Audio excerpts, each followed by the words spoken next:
আজকে আগস্ট মাসের 13 তারিখ 2026 সাল রোজ বৃহস্পতিবার। ওমানের রিয়ালের রেটটা প্রতিদিনই বর্তমানে কমে যাচ্ছে বন্ধুরা। যেখানে গত কয়েকদিন আগেও ওমানের রিয়ালের রেটটা সর্বোচ্চ পরিমাণে বেড়েছিল, এখন 2-1 দিনের ব্যবধানে প্রায় 2 থেকে আড়াই টাকার মতো করে কমে গিয়েছে। তো বন্ধুরা মনে রাখবেন, রেটটা যে কোনো সময় পরিবর্তন হতে পারে। তো আজকে যারা ওমান থেকে 24 ক্যারেটের প্রতি 1 গ্রাম স্বর্ণ ক্রয় করলে 56 রিয়াল 250 পয়সা, 22 ক্যারেটের প্রতি গ্রাম 52 রিয়াল 750 পয়সা। এটা ছিল ওমানের মালাবার গোল্ডের রেট।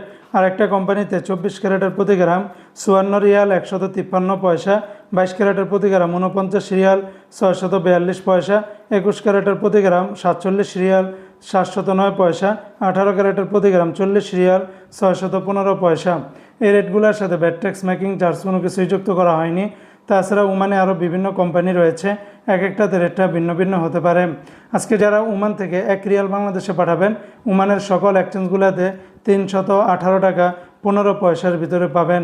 যেখানে গতকালকেও 318 টাকা 90 পয়সা বা 319 টাকার ভিতরে ছিল, আজকে আবার প্রায় 1 টাকার মতো করে কমে গিয়েছে।